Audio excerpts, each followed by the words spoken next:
You're 19, wearing a polyester uniform that smells faintly of old grease and floor cleaner. Your manager, a guy 3 years older than you with a god complex, yells at you to restock the napkins. You nod, mute. You pull out your phone on your 15-minute break.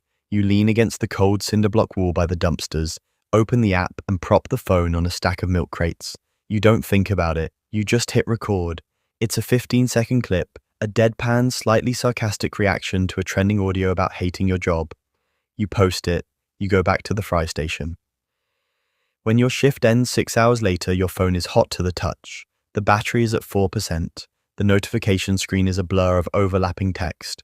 1.2 million views, 500,000 likes. You blink. The air in the parking lot suddenly feels different. You've just hacked the algorithm. Within 3 months, your normal life is dead. You don't quit your job, you just stop showing up. You pack everything you own into a beat-up 2010 Honda Civic and drive from the Ohio suburbs to Los Angeles. The transition is violent. One day, you're a nobody in the Midwest. The next, you're renting a room in a sprawling, sterile, modern farmhouse in the Hollywood Hills with 4 other creators. The house has 0 furniture, just 6 ring lights, tripods, and a fridge full of sponsored energy drinks. This is the content mine. You learn the math of the internet. You learn that retention rate is God. You post 3 times a day. You do the POV trends, the transitions, the collabs with mutuals who you don't even like. You learn the slang, the economy of clout. You're pushing P, keeping it buck, grinding for the FYP. You secure the bag. The money is obscene. A fast fashion brand pays you 40 grand to wear their hoodie in a 10-second video. A sketchy crypto app wires you 100 grand for a shout out. You buy a matte black G-Wagon. You get a sleeve tattoo. You date another creator with 10 million followers. The relationship is engineered by your management teams to maximize engagement. When you kiss her for the camera, you're calculating the framing. But then the struggles hit. The fatigue sets in. You wake up at 2 a.m. staring at the ceiling of your empty mansion.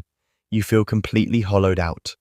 You are 21 years old, but the app ages you in dog years. You are terrified of being shadow banned. You watch other creators fall off, cancelled for a tweet from 2016 or just slowly suffocated by algorithm shifts. You realize you aren't building a career. You are a digital day trader, and your currency is a 15-second attention span. You look in the bathroom mirror. The ring light reflects in your pupils, 2 tiny glowing halos. You wipe the styling gel out of your hair. You look at the camera. You hate it. You don't want to be a dancing monkey on a vertical screen anymore. You want to be on a 60-foot silver screen. You want to be a real actor. You call your manager. You tell him you want to pivot to traditional film. You want to audition for real movies. He laughs. It's a dry, rattling sound over the phone. Kid, you're a TikToker. You're an influencer. Stay in your lane. We just locked a 6-figure deal with a teeth-whitening brand. Just smile and point at the text on the screen. You fire him the next day. You leverage your massive following to get a meeting with a mid-tier theatrical agent in Beverly Hills. He looks at you from across a mahogany desk like you're a science experiment. He agrees to rep you, but the subtext is clear. He only wants you because your 50 million followers might trick a studio into giving him a cut. Then comes the Hollywood wall, and it is made of reinforced concrete. You start self-taping, 2 scenes, or sides, taped against a blank blue wall in your guest room. No ring light, no filters, just you trying to access human emotion. When you finally score in-person auditions, the humiliation is palpable. You drive to a casting office in Santa Monica for a gritty HBO pilot.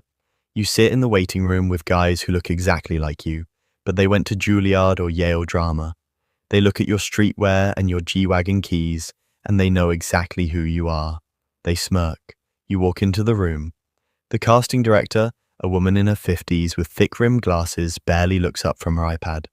Name? She asks, bored. You tell her. She glances at your resume. Ah, the TikTok guy. Okay, let's see if you can string a sentence together without a trending sound behind it. Action.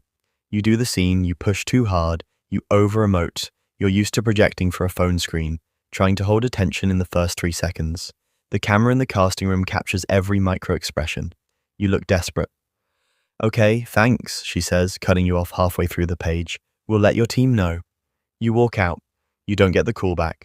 You don't get the next 10 callbacks either. The industry doesn't want you. To them, you are stunt casting. A punchline, The only offers you get are cameos in terrible teen comedies where you play Chad the influencer.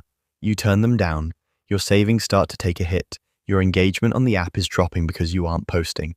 The comments roll in, bro fell off, where did he go? Flop error. You go dark, you delete the app from your home screen, you enroll in a grueling Meisner technique class in a dingy strip mall in North Hollywood. 3 days a week, sitting in a black box theater smelling of dust and stale coffee. The teacher, an old, bitter character actor, strips you down to the studs. He breaks your ego. He mocks your follower count. He makes you stand on stage and just exist, doing nothing for 20 minutes until you stop posing. You learn to breathe. You learn to listen. You realize that acting isn't about performing. It's about reacting truthfully under imaginary circumstances. 2 years pass. You are 24. You are practically forgotten by the internet. Your G-Wagon is sold, replaced by a stealthy, sensible Toyota. Your agent sends you a script for an indie feature, a micro-budget A24-style slow burn about a heroin addict trying to find his younger brother in the Rust Belt. It pays scale, a few $100 a day, no trailers, no craft services. The director is a 28-year-old kid from Numi, doesn't have TikTok. He doesn't know who you are. He just watches your tape. You book the lead. The shoot is brutal. 18 days in the blistering heat of the New Mexico desert. You drop 20 pounds. You wear unwashed thrift store clothes. There is no makeup department to cover the dark circles under your eyes. You spend hours sitting in the dirt, waiting for the DP to set up the shot. It is grueling, tedious, unglamorous work. There is no dopamine hit. There are no likes. There is just the work, the silence between action and cut, and the heavy electric feeling of finally telling the truth. 18 months later, Park City, Utah. The snow falls heavily outside the Eccles Theater. You are wearing a sharp, understated Tom Ford suit. No chains, no heavy styling, just you. You sit in the center row next to the director. The lights go down. The projector clicks. For 2 hours, you watch a stranger on the screen. He is broken, ugly, and real. He looks nothing like the kid who used to dance in front of a ring light in a Hollywood Hills mansion. The final scene fades to black. The credits roll. The silence in the theater holds for 3 long, agonizing seconds. You grip the armrests.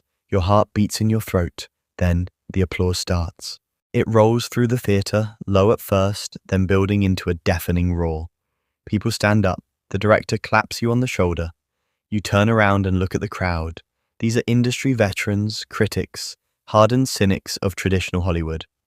They aren't double-tapping a screen. They aren't scrolling past you. They are looking right at you. Your phone vibrates in your pocket. You don't even reach for it. You just sit there bathed in the glow of the projector and let the noise wash over you.